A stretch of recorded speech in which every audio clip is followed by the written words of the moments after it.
TV 24 special show न्याय की बात।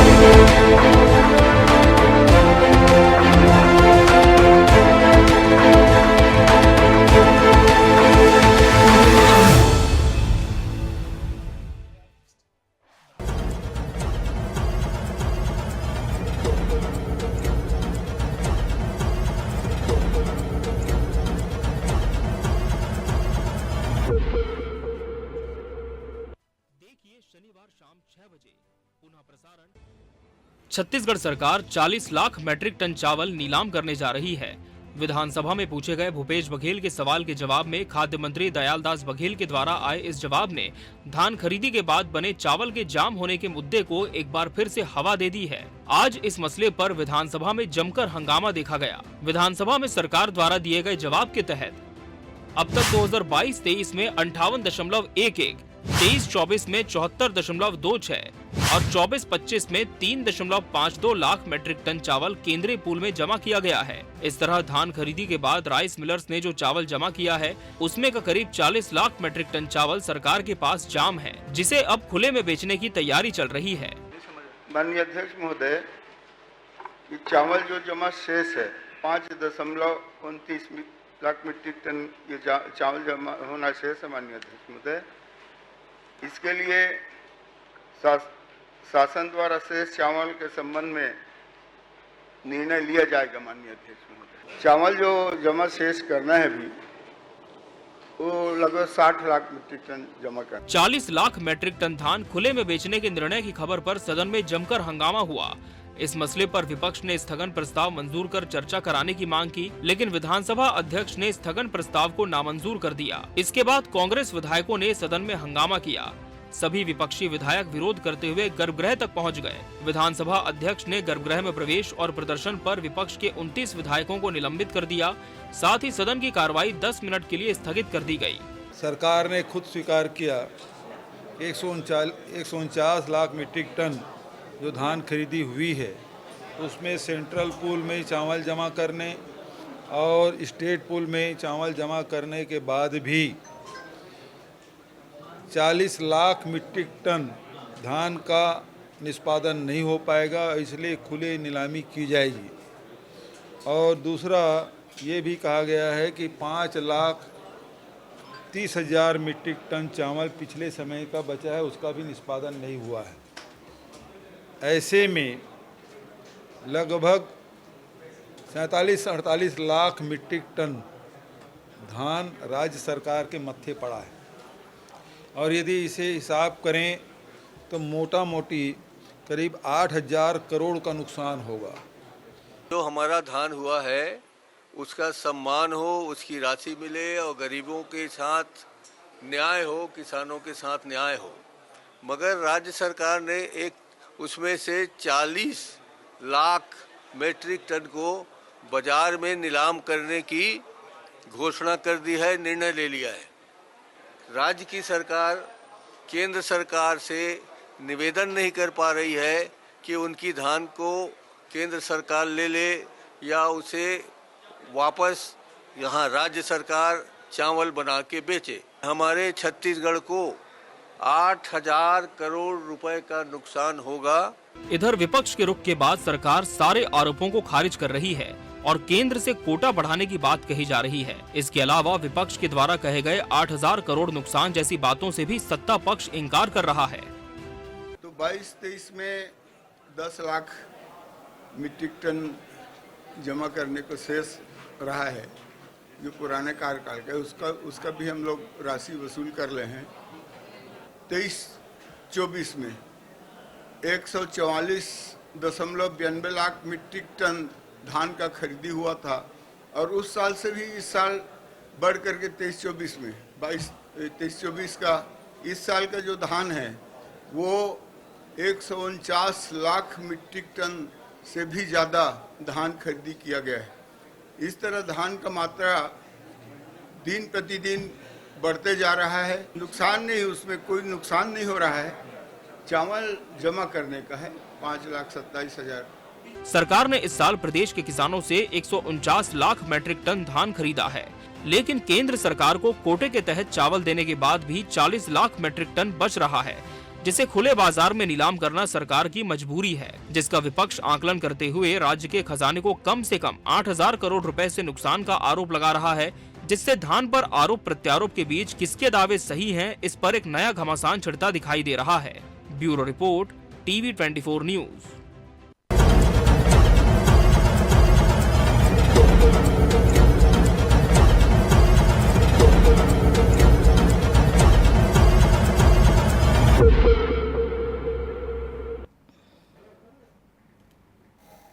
नमस्कार, मैं हूं मोहन तिवारी। आज के मुद्दे में आपका स्वागत है और आज का मुद्दा हमारा आधारित है छत्तीसगढ़, जिसे धान का कटोरा कहा जाता है, उस धान पर होने वाले घमासान पर। ये घमासान आज का नहीं है, लगातार गाहे बगाहे ऐसे मुद्दे उठते रहते हैं जिसमें हमें धान पर खींचतान नजर आती है। और वही कुछ आज विधानसभा में हुआ जब आंकड़े सामने आए।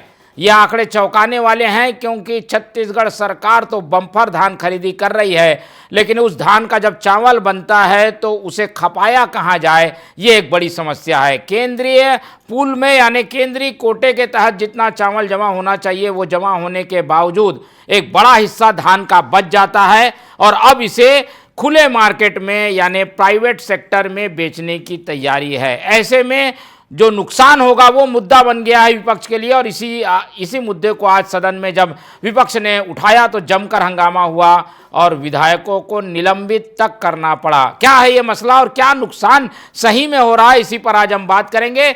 चलिए पहले मिल लेते हैं उन मेहमानों से जो इस चर्चा में हमारे साथ रहेंगे। हम बहुत स्वागत करेंगे। हमारे साथ इस पूरे मसले पर बीजेपी का पक्ष रखने के लिए मौजूद है स्टूडियो में राजकुमार राठी जी, बहुत स्वागत करेंगे आपका।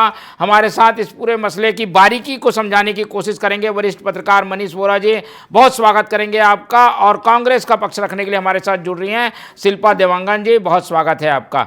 तो तीनों मेहमान हमारे साथ बने हुए हैं और जिस धान खरीदी की वजह से सरकार आने में बीजेपी को मदद मिली, 3100 रुपये में प्रति क्विंटल में धान खरीदा गया, उसके जो सीमा थी उसे भी बढ़ाकर खरीदा गया और उसके बाद जब धान जाम हो रहा है तो ये मसला बार बार लोगों के सामने आता है कि अब इसका होगा क्या। सरकार ने एक जवाब दे दिया है कि इसे प्राइवेट सेक्टर में बेचा जाएगा। ऐसे में आकलन लगाकर विपक्ष आरोप लगा रहा है कि 8,000 करोड़ का नुकसान है।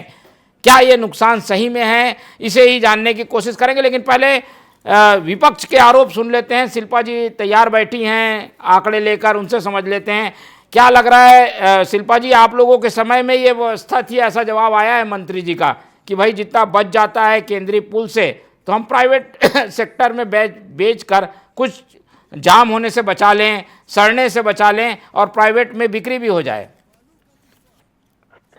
जी नमस्कार। सबसे पहले तो एक मैं तथ्यात्मक बात से शुरुआत करना चाहूंगी कि छत्तीसगढ़ के लिए धान और किसान ये दोनों समृद्धि का कारक है। छत्तीसगढ़ की समृद्धि इन्हीं पर ही निर्भर करती है। परंतु भारतीय जनता पार्टी की सरकार, जो कि डबल इंजन और ट्रिपल इंजन सरकार का दावा करते हैं, केंद्र में भी उनकी सरकार और राज्य में भी, शायद सरकार के द्वारा किसान विरोधी चरित्र इनका सामने आया है। जैसे ही सत्ता हासिल करते हैं किसानों से कोई सरोकार नहीं रखते हैं।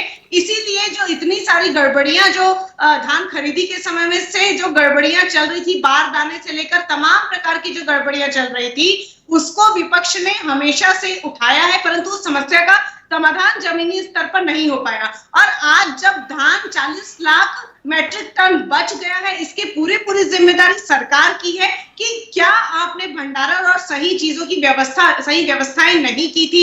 आज सरकार जवाब देने के कंडीशन में नहीं है और इससे जो राजस्व का नुकसान छत्तीसगढ़ प्रदेश को होगा और जिसके कारण छत्तीसगढ़ के हर नागरिक पर एक कर्ज का जो बोझ होगा, उसके जिम्मेदारी भी सरकार की ही है। और इस बात का जवाब देने के लिए सरकार के मंत्री पूरी तरह से नाकाम है। छत्तीसगढ़ से पक्षपात क्यों, ये सवाल पूछने की छत्तीसगढ़ के जो बीजेपी के सांसद हैं वो भी हिम्मत नहीं कर रहे।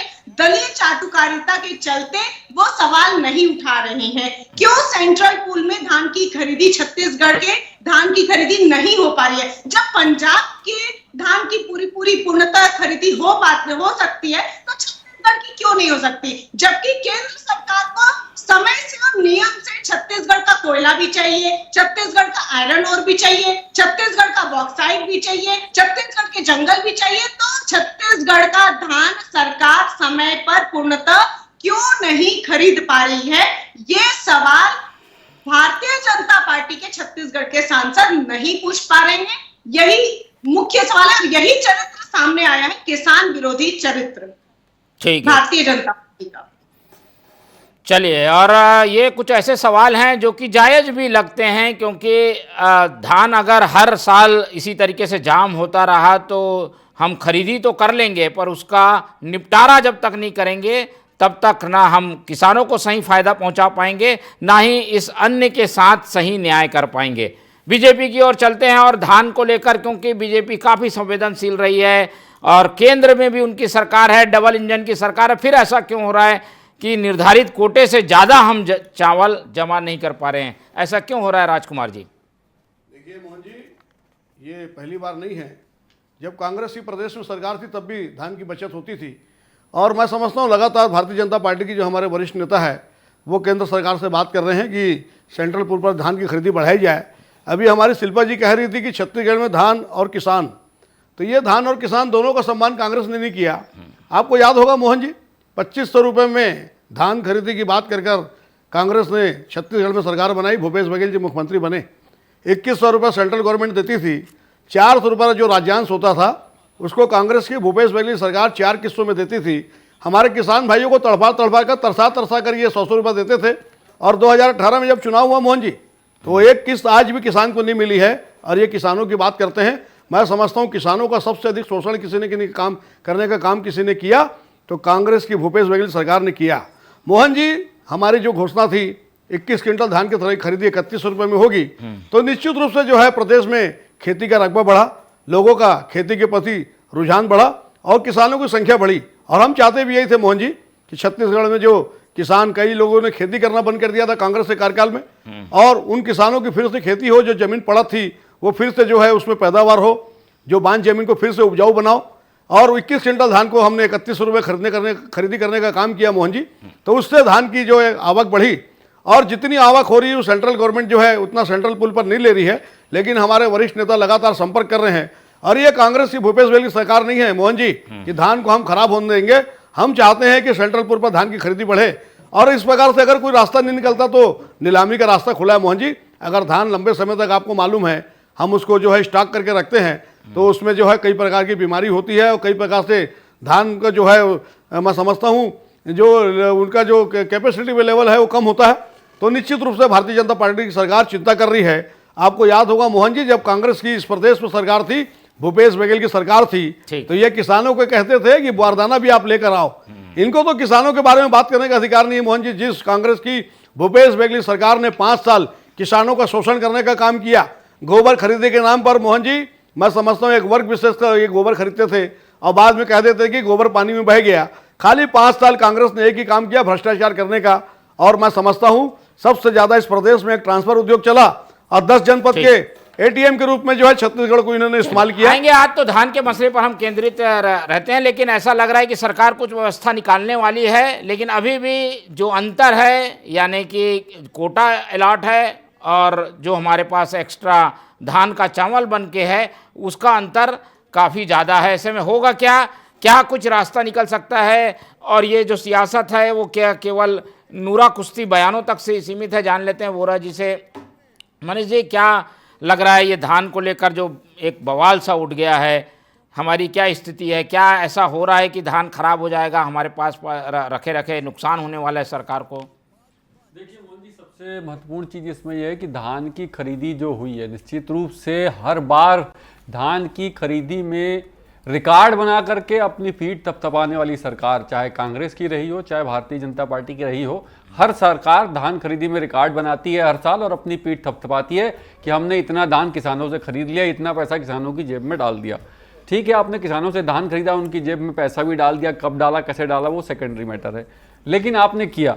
उसके बाद में स्थिति अब जब निकल करके आती है, देखा जाता है, आप कई जगह चले जाइए जहां पर धान का भंडारण होता है, वहां पर कई जगह पर इतनी बड़ी संख्या में वहां पर जो है वो धान जो सड़ जाता है, उसका किसी प्रकार से कोई निष्पादन नहीं हो पाता है, ये एक सबसे बड़ी समस्या है। और अभी जो चीज़ ऑन रिकॉर्ड सामने आ रही है कि लगभग 40 लाख मैट्रिक टन धान जो है वो पड़ा हुआ है, जिसको केंद्रीय पूल में नहीं जाएगा। अब देखिए यहाँ पर सबसे बड़ी चीज़ ये आती है कि जब प्रदेश में चुनाव हो रहे थे तब ये बात कही जा रही थी भाजपा के द्वारा कि भाई हम सिंगल इंजन से डबल इंजन की सरकार बनाई है और आप विकास की ओर आगे बढ़िए, विकास की रफ्तार तेजी से बढ़ेगी। तो विकास की जो सबसे बड़ी धुरी है, हिंदुस्तान की जो अधिकतम आबादी है वो कृषि पर निर्भर करती है और किसानों को लेकर ही सरकार बन रही है और बिगड़ रही है। विशेषकर छत्तीसगढ़ में तो हम बात कर सकते हैं, धान के मुद्दे पर ही सरकार बनती है, धान के मुद्दे पर ही सरकार जा रही है। तो इस बात को समझना होगा कि ये स्थितियां क्यों निर्मित हो रही है। अंततोगत्वा ये सारा जो पूरा प्रोसेस चलता है, इसमें डबल इंजन, अब तो ट्रिपल इंजन भी हो गया है, तो इसके बावजूद भी इस प्रकार की स्थिति, केंद्र में भी सरकार भाजपा की, प्रदेश में सरकार भी भाजपा की, तो निश्चित रूप से मुझे लगता है भारतीय जनता पार्टी को भी इस दिशा में प्रयास करना चाहिए और केंद्र से इस बात का आग्रह करना चाहिए कि जो बचा है उस धान को वो ले ले। लेकिन यदि नहीं लेती है उस कंडीशन में, ओपन मार्केट में आप बेचेंगे तो उसमें कितना फायदा कितना नुकसान सरकार को होगा ये तो आने वाले समय में ही पता चलेगा। लेकिन जो भी नुकसान होगा, मुझे लगता है ये पूरा जो नुकसान हो रहा है, जिस प्रकार से पूरी अर्थव्यवस्था को लेकर के बातचीत जब होती है तो उसमें धान जो है वो प्रमुख भूमिका निभाता है। तो यहाँ पर भी वही स्थिति बन करके आ रही है, जो पूरी स्थितियाँ बन रही है। मान लिया जाए कि ये नुकसान होता है तो नुकसान किसका होगा? अंततोगत्वा ये सारा नुकसान जाता है जनता के सिर पर, क्योंकि कहीं ना कहीं होने वाले नुकसान की भरपाई के लिए फिर कर्ज लेंगे, कर्ज लेकर के फिर देंगे। तो ये जो पूरा प्रोसेस है, इसमें कर्ज का जो बोझ है वो जनता पर आता है। तो इस बात को समझना होगा सरकारों को और इस दिशा में प्रयास करना होगा कि इस प्रकार की स्थितियां ना बने। हम जो धान खरीदी के लिए वादे करते हैं, उस वादे के अनुरूप पहले से प्रक्रिया अपनाई जानी चाहिए। केंद्र से जितना, देखिए एक अनुमान पहले से लग जाता है कि अब कितना धान हमको आएगा, कितना एकड़ के हमारे कितने किसान पंजीकृत हुए हैं, ये पहले से, चूंकि सारी व्यवस्था ऑनलाइन है, ये पहले से आता, तो अनुमान एक लग जाता है कि इतना क्विंटल धान जो है हमारे पास आएगा। तो उस हिसाब से केंद्र के पास पहले से प्रस्ताव भेजा जाना चाहिए था, जिससे आपको उतनी स्वीकृति मिल सके और इस प्रकार की स्थितियां ना बने। ठीक है, और ये जायज सवाल भी है कि क्योंकि धान किसानों से जुड़ा हुआ है और लगातार अगर हम इसी तरीके से नुकसान के बोझ में रहे तो आखिर में जो नुकसान है वो उन्हीं किसानों को उठाना पड़ेगा जिनकी फायदे की बात अभी हो रही है। शिल्पा जी की ओर चलते हैं। शिल्पा जी, इस मसले को आप लोगों ने जोर शोर से उठाया, तो लेकिन अब होगा क्या? क्या सदन में एक दिन आई गई हो जाएगी बात? ये इस मसले को लेकर कहाँ तक जाने वाली है? कांग्रेस क्या आगे का रुख रखती है इसमें?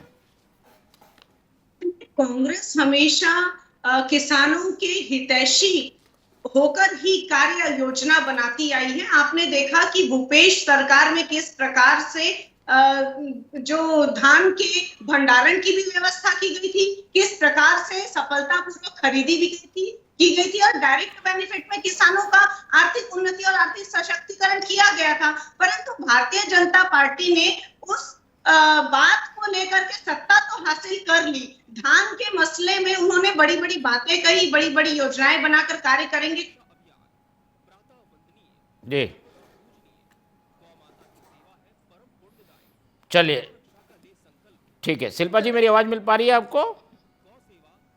डबल इंजन की सरकार बात भी की, परंतु आज वो पूरी योजनाएं और पूरी जो फैसले हैं वो नाकाम होते नजर आ रहे हैं। एक बहुत अच्छी बात यहाँ पर आई थी कि अनुमान लग जाता है कि किस प्रकार से धान का भंडारण, कितने धान का भंडारण होना चाहिए। तो पहले से आपने भंडारण की व्यवस्था क्यों नहीं की? ये तो सरकार की जिम्मेदारी थी। सरकार की जिम्मेदारी भी ये भी थी कि केंद्र सरकार को पहले से प्रस्ताव दिया जाना था, परंतु भारतीय जनता पार्टी अपने दायित्वों से दूर भागते हुए आज तक इस व्यवस्था के लिए केंद्र सरकार के जहन पर ये बात गई नहीं है, ये प्रस्ताव गया नहीं है। तो ये तो गैर जिम्मेदारी या इनका मूल चरित्र जो कि किसान विरोधी है, ये आज सामने आ रहा है। तो इसमें कुल मिला के सोसाइटियों को नुकसान होगा। यदि नीलामियां होंगी तो प्रदेश को नुकसान होगा, आर्थिक बोझ पड़ेगा, हर नागरिक पर बोझ पड़ेगा, कर्ज का बोझ पड़ेगा और नीलामियां होंगी।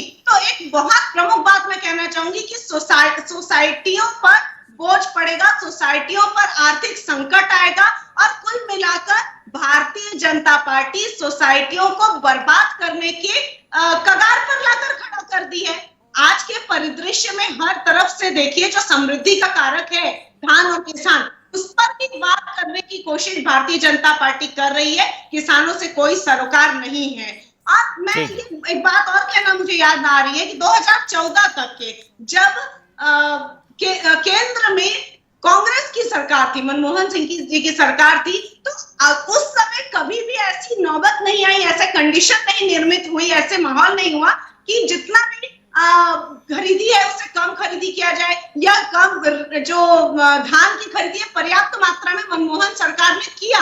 छत्तीसगढ़ को प्रमुखता से धान का कटोरा मान करके उनसे सेंट्रल पूल में धान की खरीदी की, परंतु आज ऐसी कंडीशन निर्मित हो रही है, इसका मतलब है कि भारतीय जनता पार्टी किसान विरोधी है। ठीक है, चलिए, ये एक तरीके से एक आधार बन गया जो किसान विरोधी होने की बात कहती थी। हालांकि किसानों को सीधा रूप से इसमें कोई नुकसान नहीं दिख रहा, पर राज्य का नुकसान, किसानों का नुकसान, ये बताने की कोशिश है राजकुमार जी। देखिए मोहन जी, अभी साथी प्रवक्ता बात कर रही थी केंद्र की मनमोहन सिंह सरकार की। आपको जानकारी होगी मोहन जी, उस समय 1050 रुपये में धान की खरीदी होती थी। और 2014 में जब इस देश में भारतीय जनता पार्टी की नरेंद्र मोदी की सरकार बनी, नरेंद्र मोदी जी ने पहली घोषणा की किसानों की आय दुगनी की जाएगी। तो हमारा लक्ष्य तो 2100 था मोहन जी, हम तो 3100 रुपये में दुगनी क्या तिगनी आय किसानों की हमने कर दी है। जो धान 2100 रुपये में खरीदी करने का हमारा लक्ष्य था, उसको 3100 रुपये में खरीदी कर रहे हैं मोहन जी, वो भी 21 क्विंटल धान। मैं आपको मोहन जी पहले भी बताया कि जिस प्रकार से प्रदेश में 21 क्विंटल धान की खरीदी चालू हुई 3100 रुपये में, तो जो है खेती का रकबा बढ़ा, किसानों की संख्या बढ़ी, और मैं समझता हूँ उसी का परिणाम है कि प्रदेश में जो है धान की आवक ज़्यादा हो गई है। लेकिन हमारे साथी प्रवक्ता को इस बात को याद करना चाहिए, जब प्रदेश में भूपेश बघेल की कांग्रेस की सरकार थी तो जो धान किसान मंडी में बेचते थे उसके रख रखाव की कोई व्यवस्था नहीं थी, ना तो इन्होंने शेड बनाया था। बारिश में लाखों क्विंटल धान जो है मोहन जी खराब हुआ है, और गर्मी में लाखों अभी क्विंटल क्या धान खराब नहीं होगा क्या? इसको बेच लेंगे आप लोग, और बेचेंगे तो क्या उतना ही मूल्य में नुकसान ना हो, ये सबकी चिंता है। भाई आपके पास एक्सेस धान होगा, पर उसको क्या बाजार में बेचने से नुकसान नहीं होगा, इसका भरोसा देंगे क्या? देखिए मोहन जी, पहला प्रयास भारतीय जनता पार्टी ये कर रही है कि सेंट्रल पूल पर जो है धान की खरीदी हो जाए। उसके लिए हमारे नेता लगातार केंद्र सरकार से बात कर रहे हैं, और अगर ऐसी कोई व्यवस्था नहीं बनती है तो मेरे हिसाब से नीलामी बेस्ट है, क्योंकि किसानों का धान है जिस प्रकार से खरीदा गया है, अगर ये धान ज़्यादा समय तक जाम रहता है मोहन जी, तो निश्चित रूप से इसकी क्वालिटी में फर्क आएगा, क्वांटिटी में फर्क आएगा। तो भारतीय जनता पार्टी की सरकार इस बात की चिंता कर रही है। ये कोई कांग्रेस की भूपेश बघेल सरकार नहीं है मोहन जी, ये स्थिति कोई पहली बार निर्मित नहीं हुई है। जब प्रदेश में भूपेश बघेल कांग्रेस की सरकार थी तब भी जो है धान जो है बचता था, लेकिन ना उसकी सुरक्षा होती थी। मैं बताता हूँ मोहन जी, आप 5 साल का रिकॉर्ड निकाल के देखेंगे तो लाखों क्विंटल धान जो है बारिश में बर्बाद हुआ, लाखों क्विंटल धान जो है गर्मी में आग में जला है। और मैं समझता हूँ इस प्रकार से कांग्रेस की सरकार ने कभी किसानों की चिंता नहीं की, और परिणाम सामने है मोहन जी। 71 सीट पर कांग्रेस थी, आज 35 सीट पर सिमट गई है। इनको सकारात्मक विपक्षी भूमिका छत्तीसगढ़ की जनता ने दी है, लेकिन उसका निर्वहन भी ये जो है ठीक तरीके से नहीं कर रहे हैं। फैक्ट्स में आते हैं, क्या होना चाहिए अब इस पर एक बिल्कुल ले लेते हैं प्रतिक्रिया। वोरा जी, आखिर ये बर्डन जो है हर साल बढ़ने वाला है, क्योंकि धान खरीदी तो रिकॉर्ड में होगी 3100 रुपये में 21 क्विंटल प्रति एकड़ खरीदी अगर हम करेंगे तो ये बढ़ता जाएगा। लेकिन उसके बाद जो चावल बनेगा उसका क्या उपयोग किया जाए, इसके लिए क्या यही एक रास्ता है कि खुले बाजार में सस्ते में हम अपना चावल बेच दें, या और कोई विकल्प अपनाना चाहिए सरकार को, कुछ और ध्यान देना चाहिए इस पर? देखिए, निश्चित रूप से मोहन जी, मुझे जहाँ तक ध्यान है सुप्रीम कोर्ट ने भी इस बात को लेकर के संज्ञान में लेकर के एक आदेश दिया था कि इस प्रकार का जो धान, चावल या गेहूं जहाँ पर भी जिस प्रकार से समर्थन मूल्य पर फसलों की खरीदी होती है, उनके पर्याप्त निष्पादन की व्यवस्था सरकार करे, या तो इसको जनता के बीच में जहाँ पर जो सरकार की योजनाएं चलती हैं उन योजनाओं में उनका उपयोग किया जाए, या जरूरतमंद लोगों को उसको वितरित कर दिया जाए, क्योंकि वो पड़ा सड़ जाता है। तो एक ये आदेश सुप्रीम कोर्ट का आया था। उसके बाद अभी यदि हम बात करें तो जो वर्तमान परिस्थितियां हैं उसमें जो स्थितियां दिख रही है कि जिस प्रकार से ये खरीदी होती है, और लगभग जो कांग्रेस आरोप लगा रही कि 8000 करोड़ का नुकसान प्रदेश सरकार को हो सकता है, तो नुकसान फायदा तो मुझे लगता है कि जब उसका विक्रय होगा या सेंट्रल पूल में जाता है कि नहीं जाता है, यदि नहीं जाता है तो फिर उसको ओपन बाजार में बेचा जाएगा, तो वो किस हिसाब से बेचा जाएगा, उसमें क्या मूल्य निर्धारित होगा, ये सारी चीजें तो भविष्य में पता चलेगी। लेकिन हाँ, एक बात ये जरूर है, मैंने जिस बात को पहले भी कहा कि वर्तमान जो परिस्थितियां हैं, इन परिस्थितियों में इस बात की ओर ध्यान देने की आवश्यकता है कि भविष्य में इस प्रकार की स्थितियां निर्मित ना हो। देखिए, मैंने पहले भी कहा इस बात को कि जो भी चीज़ें होती हैं, सरकारी काम जो भी होते हैं, उसमें सारी चीज़ें पहले से एक फ्रेमिंग होती है। उस फ्रेमिंग के अंदर पूरा ब्लूप्रिंट बनता है कि भाई हम इतने एकड़ में इतना धान खरीदेंगे, इस कीमत पे खरीदेंगे, तो कितने किसानों का पंजीयन हुआ है, उनसे कितने एकड़ के किसान हैं, उनसे कितना धान आएगा, इसका एक अनुमान सरकार को पहले से लग जाता है। केंद्रीय पुल में कितने धान की खरीदी होगी, इसका भी केंद्र सरकार जो है वो लिखित में वो देती है कि हम इतना इतना धान आपसे कर लेंगे। उसके बाद में जो एक्स्ट्रा खरीदी होती है, वो एक्स्ट्रा खरीदी कैसे होती है? जब आप एक अनुमान लगा रहे हैं कितना आएगा, चलिए 10% के आसपास आप वेरिएशन रखते हैं, लेकिन यहां पर लगातार आप धान खरीदी पर अपनी पीठ तो थपथपा लेते हैं, लेकिन उसके बाद उसका निष्पादन कैसे होगा, इस बात का भी पूर्ण निर्धारण होना चाहिए कि मान लिया जाए कि हमारे पास इससे ज्यादा धान आता है, तो उसका हम क्या उपयोग करेंगे, उसका निष्पादन कैसे करेंगे, उसका फायदा कैसे हम सरकार को दिला सकते हैं, इस बात के लिए भी पूर्वानुमान सरकार को लगाना चाहिए और उसके हिसाब से काम करना चाहिए। बिल्कुल, और इसीलिए हम यहाँ जुटे हुए भी हैं कि आरोप प्रत्यारोप की राजनीति से अलग ये इस बात पर ध्यान देने की जरूरत है कि ये जो धान का चावल बन जाता है वो हमारे ऊपर एक्स्ट्रा बर्डन मत बने, उससे भी कमाई हो और वो नुकसान के रूप में सरकार के बजट में ना दिखे। इस पर जरूर सरकार ध्यान देगी, ऐसी हम उम्मीद करते हैं। विपक्ष ने सजगता से ये मुद्दा उठाया है, इस पर आगे भी हमारी निगाह बने रहेगी। इस पूरे मसले पर हमारे साथ मनीष वोरा जी जुड़े, उनका बहुत धन्यवाद। राजकुमार राठी जी ने अपना समय दिया, उनका धन्यवाद। और डॉक्टर शिल्पा देवांगन जी हमारे साथ बनी रही, उनका बहुत बहुत धन्यवाद। तो तीनों मेहमानों को धन्यवाद कहते हुए आज की ये चर्चा यहीं खत्म करते हैं और आप लोग से रखते हैं उम्मीद कि आप लोग देखते रहेंगे TV24। रखिए अपना बहुत ख्याल। नमस्कार।